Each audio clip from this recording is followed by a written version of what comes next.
losa, sino la losa del tablero. Generalmente nos vamos a referir a puentes de vigas y losa y vamos a ver cómo hacemos qué es lo que tenemos que tener en cuenta en el cálculo de la losa.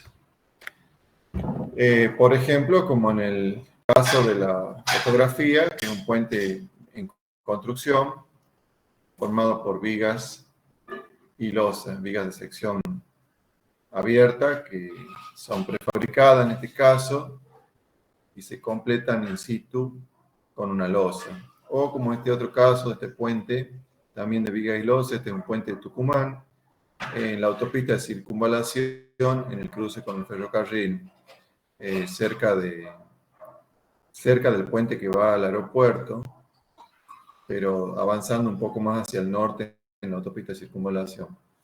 Bueno, vamos a ver qué particularidades tiene la losa, cómo calcular esa losa del tablero, ya que recuerden que en el capítulo anterior hemos visto cargas, las cargas a considerar, y entre las cargas de uso tenemos cargas distribuidas, que el reglamento llamaba multitud compacta, pero también tenemos cargas de vehículos, que el reglamento vigente le llama aplanadora, y el próximo reglamento, próximo a aprobarse, trabaja directamente con camiones o tándem. Entonces esas cargas están estipulados los valores que se aplican sobre las ruedas, son cargas móviles, entonces hay que ver cómo hacemos para considerarla, cómo calcular la losa del tablero. Bueno, para tener en cuenta el cálculo de la losa, deberíamos considerar la luz, la forma de apoyo y las cargas que intervienen.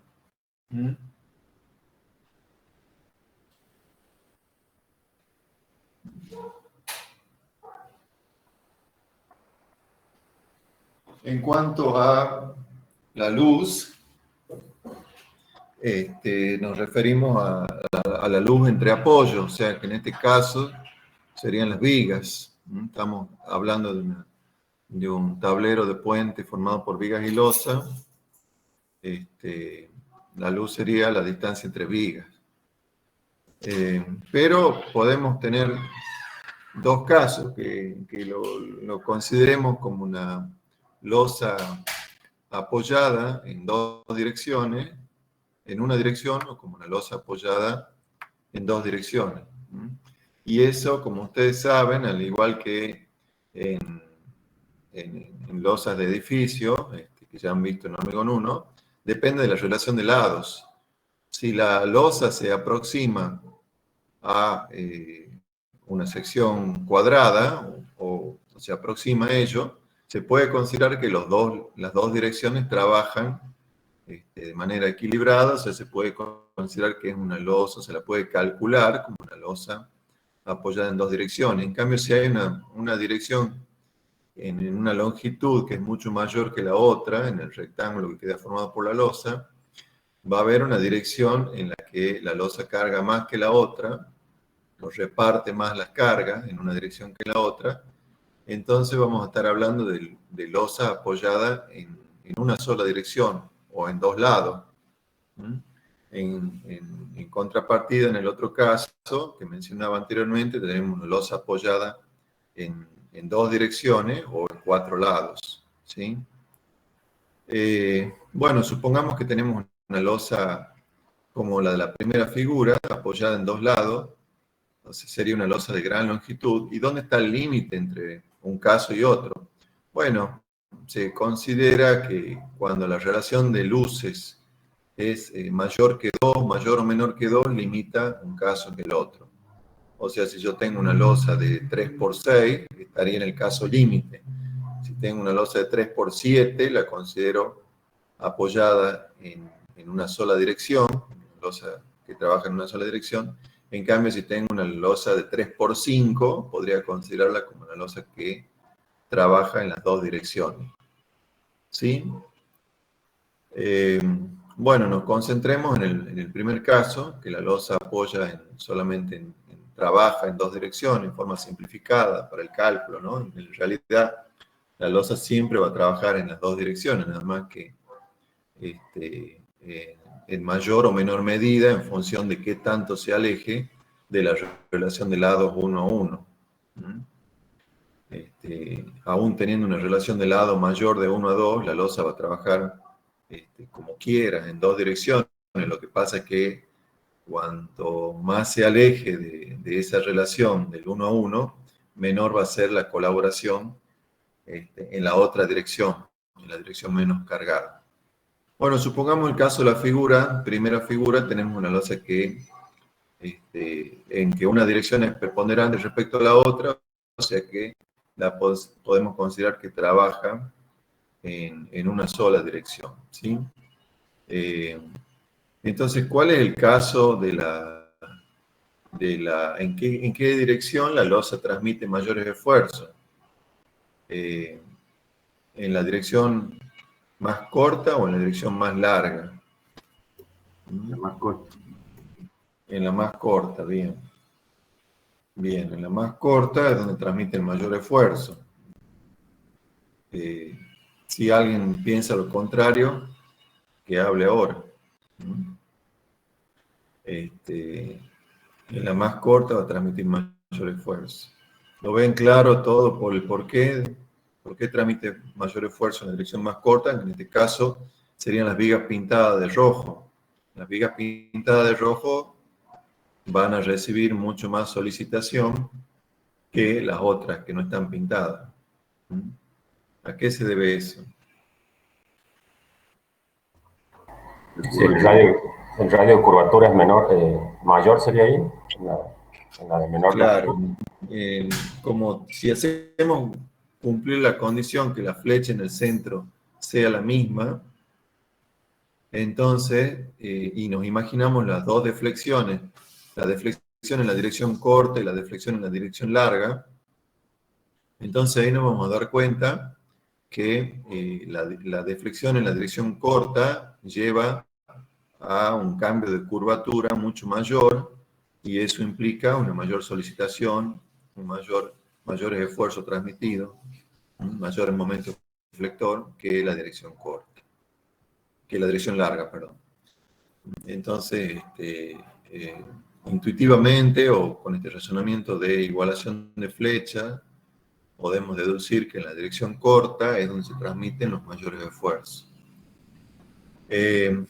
Bien.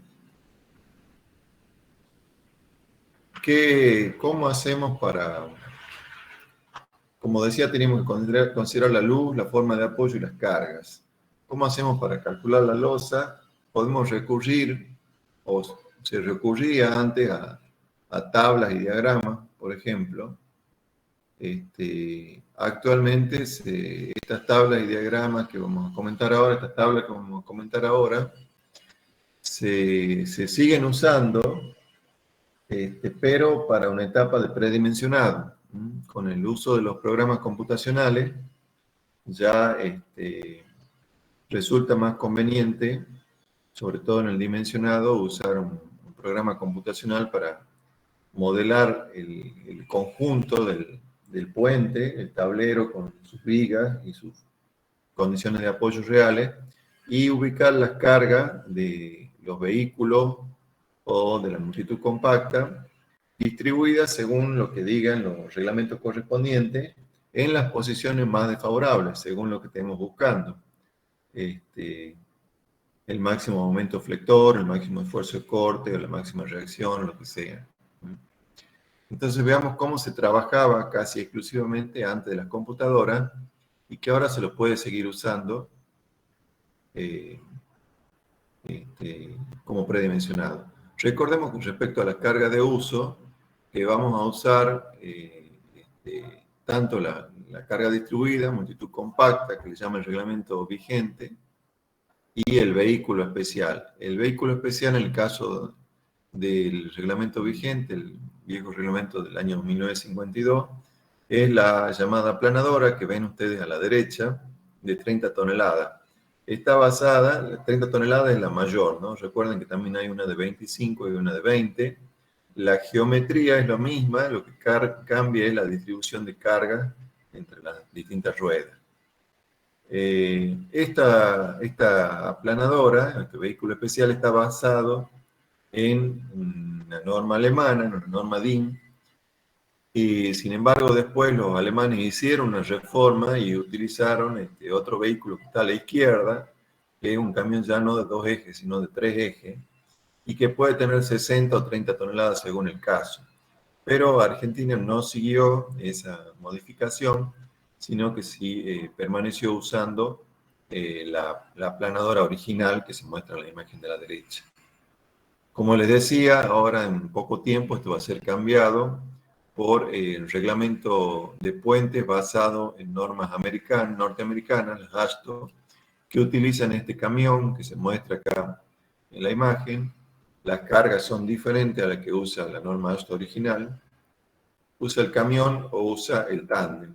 El tándem es un carretón que lleva un par de ejes separados a una distancia estipulada por la norma, 1,20 por 1,80, y con cargas también conocidas.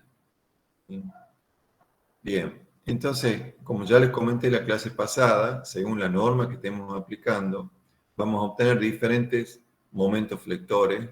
Si calculamos, por ejemplo, usamos los vehículos de distintas normas, los aplicamos sobre un puente,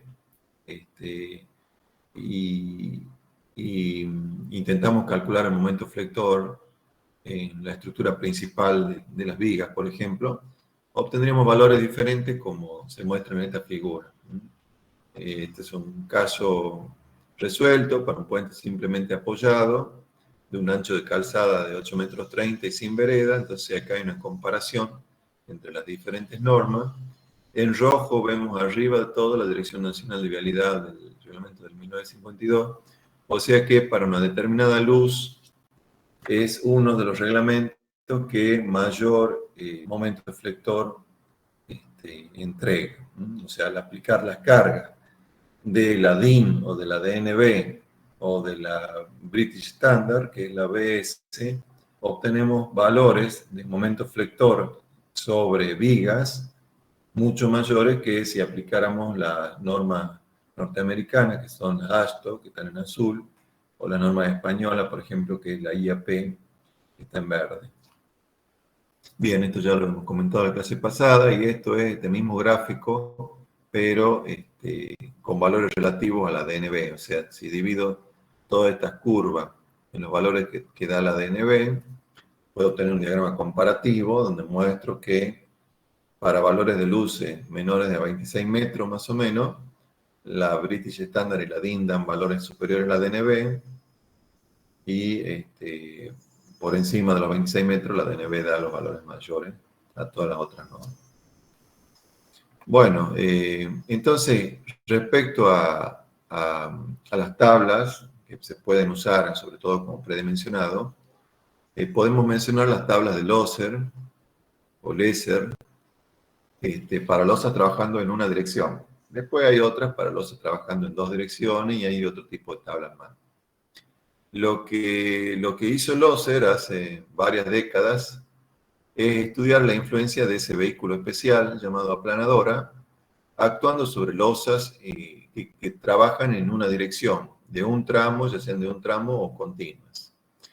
Imaginemos que tenemos acá la aplanadora, que ven ustedes en la imagen de la derecha, con su geometría, y esa aplanadora se tiene que desplazar por un puente. Acá en línea roja están esquematizados lo que serían las posiciones de vigas. Entonces esa aplanadora, ese vehículo, se tiene que desplazar, y tenemos que ver cómo resolvemos el problema de qué momento flector ocasionaría esta carga móvil sobre esa losa. Entonces, el procedimiento que propone Loser es aproximado y considera solamente la influencia del rodillo delantero de la aplanadora para poder despreciar el efecto de la multitud, o sea, de la carga distribuida que debería colocar alrededor de la aplanadora, ¿no? Porque ¿qué debería hacer? Según el reglamento, debería colocar una aplanadora por cada faja de circulación, o sea, una aplanadora cada 3 metros de ancho de puente, en la posición más desfavorable, y alrededor de esa aplanadora colocar la carga distribuida llamada multitud.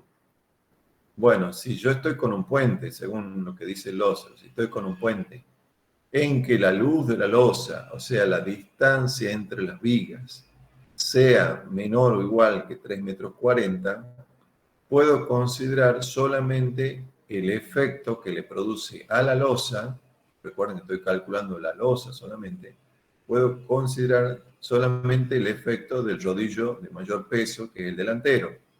Recuerden que para la aplanadora de 30 toneladas, este rodillo pesa unas 13 toneladas y los otros dos rodillos 8,5 toneladas cada uno. Entonces el Loser dice, si tengo una losa con luz de la misma, apoyada en una sola dirección, y con la luz de la misma de 3,40 metros, puedo considerar solo el rodillo delantero y despreciar a los otros rodillos y despreciar a la multitud compacta.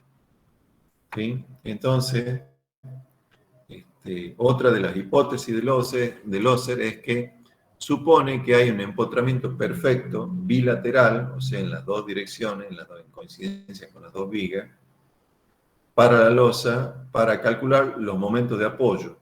Cuando está calculando el momento de apoyo de la losa, supone una situación de empotramiento perfecto. La situación real no es esta, la situación real es un empotramiento elástico, un valor que no es el del empotramiento perfecto, pero tampoco el de una losa simplemente apoyada. Y supone ese caso, entonces, un empotramiento perfecto bilateral de la losa para los momentos de apoyo. Y para calcular los momentos de tramo de la losa, supone semi-empotramiento bajo la acción del rodillo. O sea que toma un valor intermedio para el momento de tramo entre considerarlo simplemente apoyado o considerarlo perfectamente empotrado. ¿Se entiende esta segunda hipótesis? Pueden preguntar si quieren. Bueno, la otra Ingeniero, hipótesis que... ¿Sí? yo no entiendo cuando se lo considera semi-empotrado, lo que dijo. Sí, No, semi-empotramiento. Un valor cuando... intermedio, o sea, estamos calculando el momento de tramo.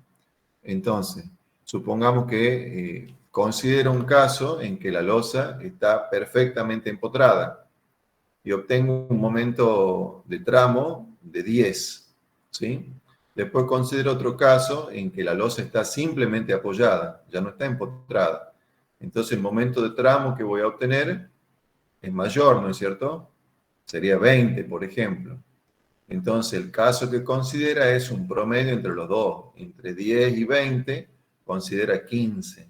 O sea que eso sería considerar un semi-empotramiento, una situación intermedia entre empotramiento total y simplemente apoyada para obtener el momento de tramo, ¿sí? En cambio, para el momento de apoyo, cuando está calculando el momento del valor el negativo, el momento de apoyo, supone directamente que la losa está perfectamente empotrada, con lo cual va a obtener un valor conservador, un valor más grande que el real, porque el valor real va a ser que la losa no está perfectamente empotrada, sino que tiene un empotramiento elástico, con lo cual el momento negativo, el momento de apoyo, va a ser seguramente un poco menor. ¿Entiende ahora? ¿Entiende un poco mejor? Sí, gracias. Bien, nada. Entonces la otra hipótesis que toma dice que la simplificación anterior es aplicable solo si las vigas longitudinales que sirven de apoyo a la losa, o sea, serían las vigas negras, en nuestro caso esta figura, se encuentran suficientemente arriostradas por vigas en dirección transversal, o sea que serían las vigas marcadas acá con rojo, línea de trazo. Eso es lo que dice Loser, no aclara a qué se refiere con suficientemente arriostrada. En nuestro ambiente del cálculo de estructuras, se supone que para que una losa esté suficientemente arriostrada, debería tener por lo menos vigas transversales en los extremos y convenientemente vigas en los tercios. O sea, con tener vigas en los tercios y vigas en los extremos, podemos suponer que las vigas están suficientemente arriostradas ¿Y esto qué garantiza? Garantiza que va a haber un trabajo más o menos uniforme entre las distintas vigas longitudinales. Porque si yo no las vinculo a las vigas longitudinales a través de vigas transversales, sino que tienen una vinculación débil, como sería estar unidas solo por un tablero y por un tablero de pequeño espesor, bueno, cuando yo coloque la carga, una aplanadora, sobre una zona del tablero, van a trabajar mucho más las vigas cercanas a la zona cargada y van a trabajar muy poco las vigas alejadas a la zona cargada. ¿Sí? Entonces, una de las condiciones que pone el OSER para que sea válida estas tablas que él propone es también esta, que haya suficientes vigas transversales que permitan arrastrar a las vigas longitudinales. Entonces, con esas hipótesis las repasemos. Pedía que la luz de la losa se limite a 340 para solo considerar el rodillo delantero. Dos formas de obtener los momentos: para el de apoyo, empotramiento perfecto; para el de tramo, semi-empotramiento; y vigas longitudinales arrastradas por vigas transversales. Bajo esas hipótesis, y también dice que esto va a servir, esta tabla que él propone va a servir para calcular la influencia del rodillo, o sea, de la carga útil, nada más.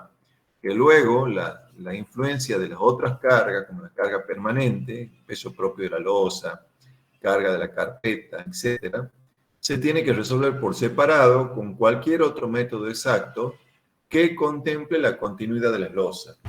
Por ejemplo, como simplificación, propone considerar los tramos de losa como perfectamente empotrados y utilizar algunas tablas como las que se muestran en esta imagen. Entonces, el método de Loser que propone es solamente para tener en cuenta la influencia del rodillo de la aplanadora, pero no tiene en cuenta el momento flector u otro tipo de solicitaciones que produzcan las cargas permanentes, las cuales hay que considerarlas por separado y después sumarlas. Entonces, por lo general, el rodillo, en el razonamiento de Loser, considera que el rodillo se mueve perpendicularmente a la luz de la losa. O sea, si miramos esta losa, en la parte de arriba del dibujo hay un corte, donde vemos las vigas longitudinales, y vemos la losa que apoya en esa viga longitudinal. Acá está marcada la luz L entre ejes de viga. Y en la parte de abajo del dibujo vemos una vista de planta, donde tendríamos a las dos vigas longitudinales y el rodillo desplazándose en la dirección de las vigas longitudinales, o sea, perpendicular a la luz de la losa. Entonces, acá hay que plantearse cuál es el ancho, dos problemas que plantea acá Loser, cuál es el ancho de influencia, el ancho de actuación de la carga. Bueno, la carga tiene un ancho conocido, un ancho propuesto por la norma de 1,20 m, pero eso sería sobre la superficie de rodamiento. Ese ancho hay que llevarlo a un plano inferior, que podría ser el eje de la losa. Entonces esa carga en realidad tiene un área de influencia mayor que la que uno puede considerar sobre la superficie. Habría que llevarlo hasta el centro de gravedad de la losa. Simplificadamente, Loser lo considera sobre la superficie superior, sobre la fibra superior de la losa. O sea que hace una expansión a 45 grados del ancho de carga sobre el espesor de la carpeta, que es ese, el espesor de la carpeta de rodamiento o carpeta de desgaste. Por eso considera para el ancho T de influencia del rodillo, o ancho de actuación de la carga, un valor de 2 metros más un valor que se llama 2M, que es 1, como si el ancho del rodillo fuera 1, aunque el rodillo nuestro no es 1, el de la DNM, sino es 1,20, 1 metro más 2S, donde S es como decía, el espesor del tablero. Eso es equivalente a decir, proyecto la carga a 45 grados en el espesor de la carpeta de rodamiento hasta llegar a la fibra superior de losa. Como les digo, yo podría considerar también acá una proyección que llegue hasta el centro de gravedad de la losa, con lo cual acá tendría que sumar más 2 espesor de la losa sobre 2. Al no considerar eso, estoy tomando un ancho menor de actuación de la carga, estoy del lado de la seguridad. Lo mismo también, esas son las acotaciones que están acá en estas notas. Loser no incluye la mitad del espesor de la losa, como generalmente se estila en otras propuestas. Solo hace esta distribución en el espesor de la carpeta. Además, el rodillo que adopta Loser posee un ancho de 1 metro, que es lo que figura acá. En tanto que el rodillo de la base de la DNB tiene un ancho, como vemos acá en esta planta que está a un costado, de 1,20 m. Esta diferencia no es importante y en todo caso está del lado de la seguridad también. Entonces, esas consideraciones son respecto al ancho de actuación de la carga, que el Loser llama T, y hay otra consideración que hace que es respecto al ancho colaborante de la losa. O sea, imagínense ustedes una carga que se va desplazando, que es la impronta de este rodillo. Entonces, uno tiene que decir, bueno, esto lo puedo calcular como una viga, ¿sí? Pero como una viga ¿de qué ancho? Esta losa la puedo calcular como una viga, pero una viga ¿de qué ancho? Y bueno, una viga de un ancho colaborante B. ¿Y cuánto es ese ancho colaborante? O sea, ¿qué parte de la losa puedo suponer que trabaja en la absorción del momento que produzca este rodillo? No es lo mismo que yo considere simplemente el ancho de la carga, a que considere un ancho mucho mayor, o que considere toda la luz de la viga. Entonces, ¿qué es lo que propone el Loser? Que el ancho colaborante de la losa sea 0,67, o sea, 2/3 de la luz. Si la luz es menor de 3,15, 3,15 metros más 3S. S, recordemos que es el espesor del tablero. O que valga un valor fijo 2,10 metros más 2S, si la luz es mayor de ese valor. ¿Sí? Entonces lo que hace es decir, bueno, ¿cuánto es el ancho que yo puedo considerar de la losa como colaborante, de forma simplificada? Esto en realidad, si ustedes lo hicieran con métodos numéricos o con métodos experimentales, verían que el ancho de losa que colabora responde a una curva. Tiene un valor variable que va a ser un máximo en coincidencia con cercanía de la carga y va a ir disminuyendo al alejarnos de la carga. Bueno, eso se puede asimilar o simplificar de esta manera, diciendo que hay un ancho colaborante reducido, más o menos 2/3 de la luz de la losa. ¿Quieren preguntar algo? ¿O vamos bien hasta ahora? Seguimos. Ingeniero, una pregunta. Sí. Ahí donde dice ancho de actuación de carga, el T igual a 2M. ¿Qué sería el M? Arriba, ¿no? 2M no, en M es una... no tiene importancia, es una letra que usa para considerar sería la mitad, sería una cuestión geométrica, que no es metro, no se Bien, bien. confunda con 2. Bien, bien, gracias. Sí. Entonces, con esa hipótesis hace esta tabla. Fíjense, esta tabla está hecha para un peso de rodillo delantero de 13 toneladas. O sea que si ustedes emplean la aplanadora A30, sirve esta tabla. Si emplean la A25 o la A20, habría que hacer una corrección, una interpolación lineal. Vale para el peso de rodillo delantero de 13 toneladas, pero en este caso esta tabla ya está multiplicada por el coeficiente de mayoración de 1,4, el coeficiente dinámico que decía la norma que había que tomar, y está multiplicada también por un coeficiente de minoración de 0,8 que admitía la norma que se podía tomar para calcular losas solidarias a las vigas. Eso hemos visto en la clase pasada, cuando hablábamos de las cargas a considerar, los coeficientes de mayoración y minoración. Entonces el 1,4 es un coeficiente dinámico, tener en cuenta efecto dinámico, y el 0,8 una reducción para el caso de losas que trabajan solidariamente con viga.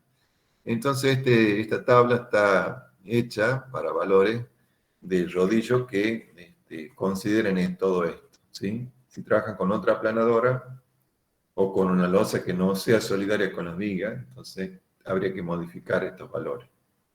Entonces fíjense, en la primera columna dice S. S, recordemos, era el espesor del tablero. Entonces da tres casos, 4 centímetros, 12 y 20.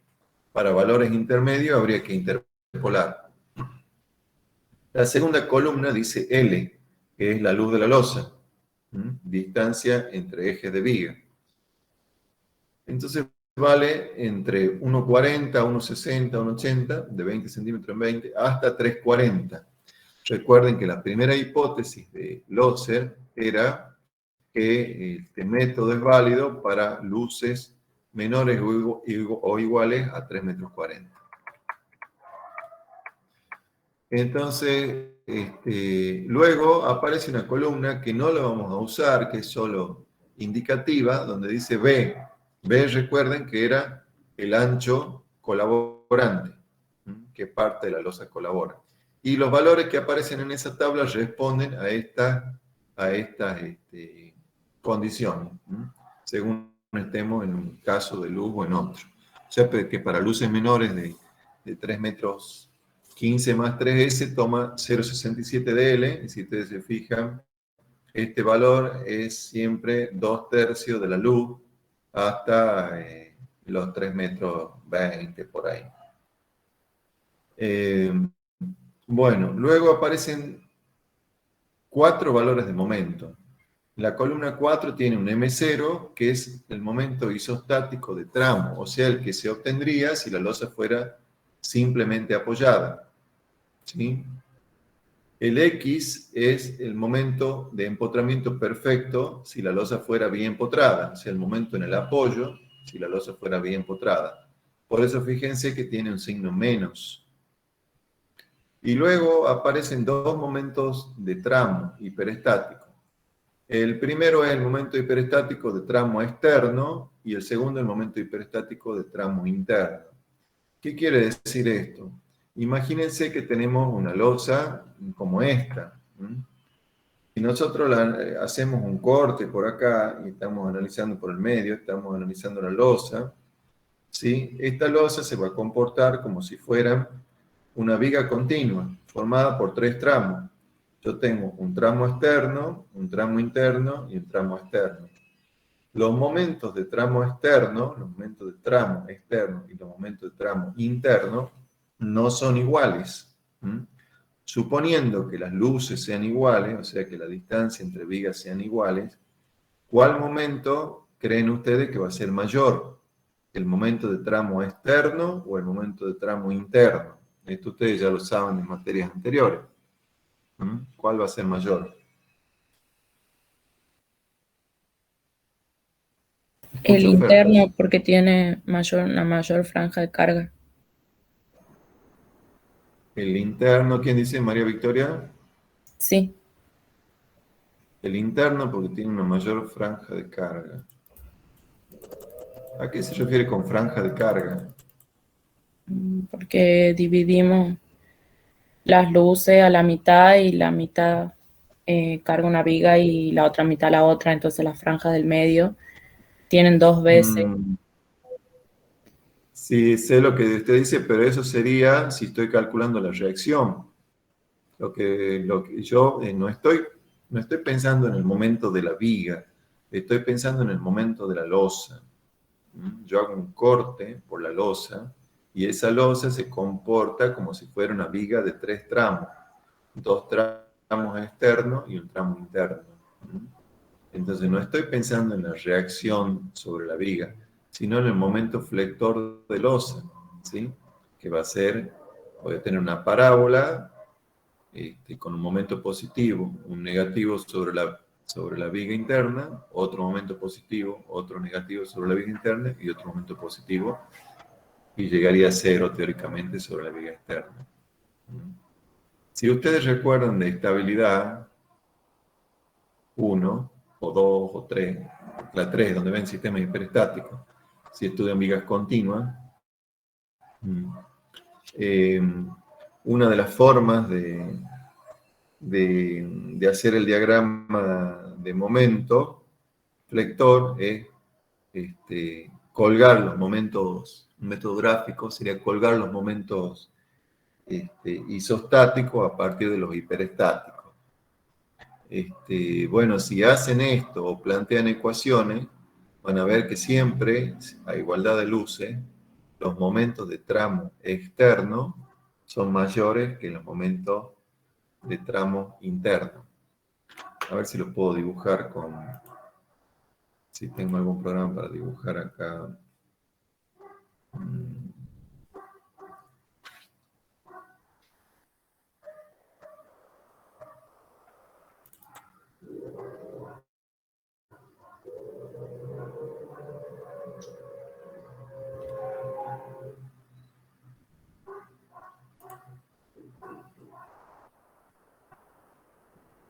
Esperen un momento, ¿no? Ya voy a abrir AutoCAD.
Bueno, supongamos que tenemos, ven ahí la viga, ¿no es cierto?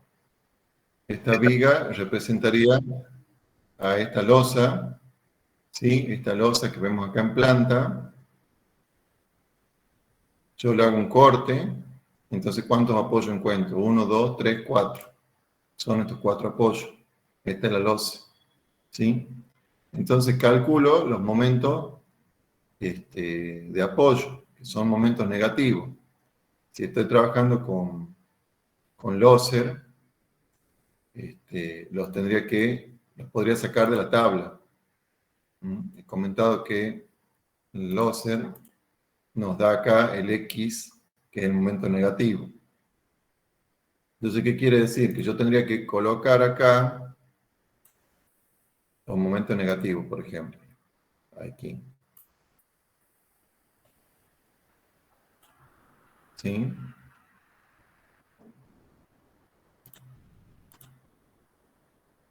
Entonces,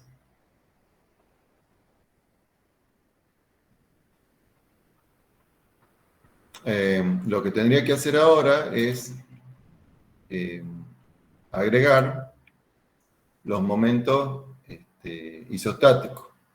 Entonces hay un método gráfico que lo que hace es colgar el momento isostático y cuánto vale el momento isostático. Si tuviera una carga uniformemente distribuida, por ejemplo la de peso propio, el momento isostático vale Q por L cuadrado sobre 8. ¿Sí? Entonces yo lo que tengo que hacer, según este método gráfico, es colgar ese valor más o menos por acá, y ese mismo valor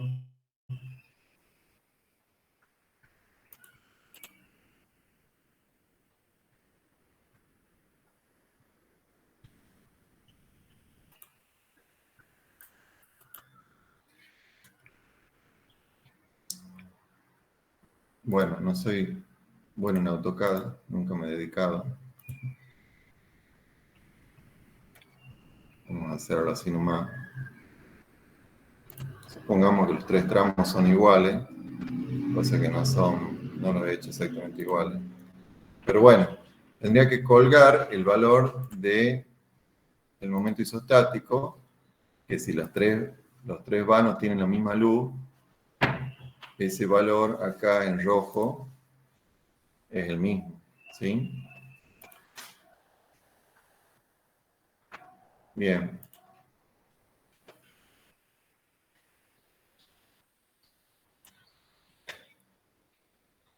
Entonces, a partir de eso, tendría que dibujar los momentos flectores y trazar las curvas, la parábola de momento flector.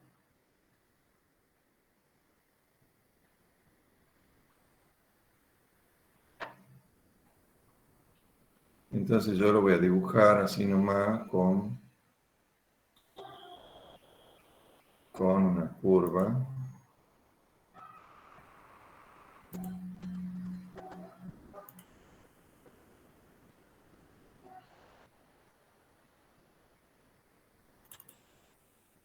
Bueno, voy a hacerlo, a ver.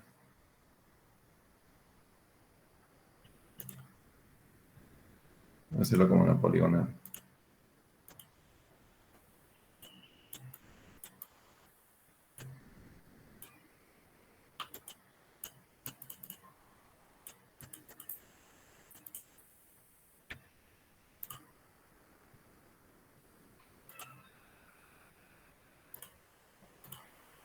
Bueno, algo así sería con mi mal dibujo, ¿no?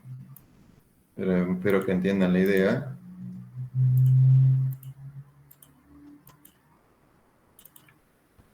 ¿Sí? Entonces, ¿cuál es el momento flector? Es el máximo momento flector, acá me está dando un positivo, un tramo externo, y en tramo interno me está quedando un negativo, ¿no? Si estas líneas rojas fueran más grandes, me hubiera quedado, qué sé yo, otro diagrama.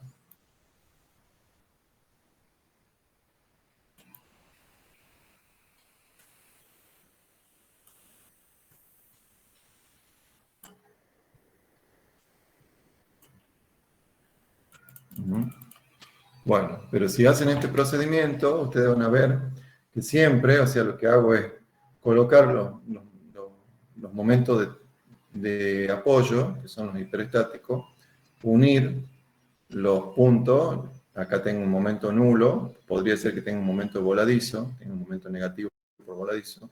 Unir los puntos de momento de apoyo y a partir de los puntos medios del momento de apoyo colgar los momentos